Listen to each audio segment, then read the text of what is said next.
بسم اللہ الرحمن الرحیم۔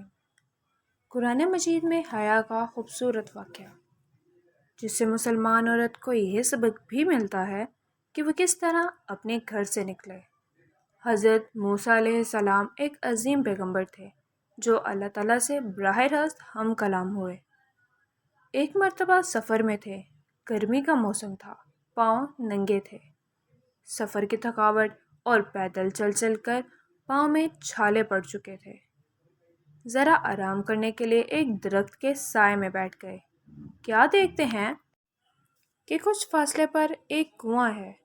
وہاں سے کچھ نوجوان اپنی بکریوں کو پانی پلا رہے ہیں، اور ان میں سے کچھ فاصلے پر باحیا تو لڑکیاں کھڑی ہیں۔ جب آپ نے ان کو دیکھا تو حیرانگی کی انتہا نہ رہی کہ یہ دونوں لڑکیاں اس جنگل میں کیوں کھڑی ہیں اور کس کا انتظار کر رہی ہیں۔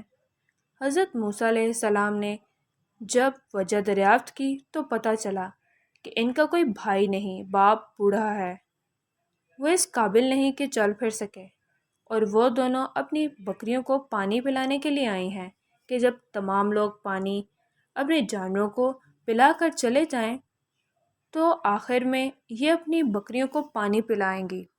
حضرت موسیٰ علیہ السلام ان کی بات سننے کے بعد آگے بڑھے اور خود پانی کنویں سے نکالا اور ان کی بکریوں کو پلایا۔ لڑکیاں جب خلاف معمول جلدی گھر پہنچی تو باپ نے جلدی آنے کی وجہ پوچھی تو دونوں نے باپ کو پوری حقیقت سے آگاہ کر دیا۔ باپ خود بھی پیغمبر تھے، فرمایا کہ جاؤ اس نوجوان کو بلا کر لاؤ تاکہ ہم اس کو پورا بدلہ دیں۔ اب ایک لڑکی جب حضرت موسیٰ علیہ السلام کو بلانے آئی تو وہ کس طرح آئی، اس کا انداز کیا تھا؟ قرآن مجید نے اس کے چلنے کا انداز، جو کہ شرم و حیا سے لبریز تھا، اس طرح بیان کیا ہے۔ ترجمہ: پھر آئی ان دونوں میں سے ایک، شرم و حیا سے چلتی ہوئی، وہ کہنے لگی کہ میرا باپ آپ کو بلاتا ہے تاکہ وہ آپ کو بدلہ دے جو آپ نے ہمارے جانوروں کو پانی پلایا ہے۔ حضرت شعیب علیہ السلام کی بیٹی حضرت موسیٰ علیہ السلام کو بلانے آئی، شرم و حیا کا دامن نہیں چھوڑا، نگاہ نیچے تھی، بات بھی شرما کر زیادہ کھل کر نہیں کی۔ اللہ تعالیٰ کو اس کی حیا اس قدر پسند آئی کہ اس حیا کو قرآن میں بنا کر حضرت محمد صلی اللہ علیہ وسلم پر نازل کر دیا تاکہ پوری امت کی عورتوں کو پتہ چل جائے کہ جب وہ گھروں سے نکلیں تو شرم و حیا سے عاری لوگوں کی طرح گردن اٹھا کر نہ چلیں، بلکہ دھیمی چال سے شرافت اور حیا ان سے واضح نظر آئے، جس طرح شعیب علیہ السلام کی بیٹی شرم و حیا سے چلتی ہوئی آئی۔ عملی اعتبار سے حیا کے 3 شعبے ہیں: اللہ تعالیٰ سے حیا، لوگوں سے حیا، اپنے نفس سے حیا۔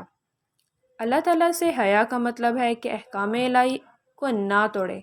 لوگوں سے حیا یہ کہ حقوق العباد کو ادا کرے، لوگوں کے سامنے جن باتوں کے اظہار کو برا سمجھا جاتا ہے ان کے اظہار سے بچیں، اور اپنے نفس سے حیا یہ ہے کہ نفس کو ہر برے اور قابل مذمت کام سے بچائیں۔ قرآن حدیث کی روشنی میں یہ چند آیات اور احادیث کے مطالعے سے ہمیں پتہ چلتا ہے کہ اسلام نے شرم و حیا پر کتنا زیادہ زور دیا ہے اور اس کی کتنی زیادہ اہمیت ہے کہ اسے ایمان کا حصہ قرار دیا گیا۔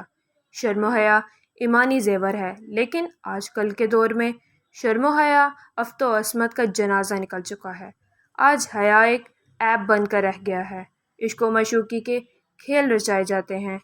مغربی تہذیب نے دنیا کو بے شرم اور بے حیا بنا دیا ہے۔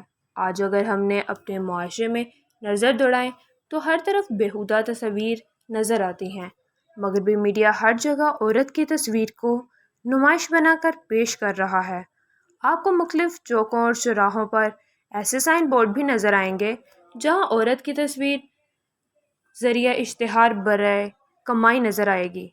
عورتوں کی اصل اس حالت کو دیکھ کر دل خون کے آنسو روتا ہے۔ پھر افسوس ہے کہ بیوقوف لوگ اسی کو آزادی نسواں اور حقوق نسواں کا نام دیتے ہیں۔ اپنی زندگی میں ہر قدم ایسے پھونک پھونک کر رکھیں کہ ایمان کے لٹیرے اور عزتوں کے ڈاکو کہیں آپ کی عزت آپ سے چھین نہ لیں۔ اللہ کریم ہم سب کا حامی و ناصر۔ اللہ نگہبان. Thanks for watching. Like, share and subscribe my channel.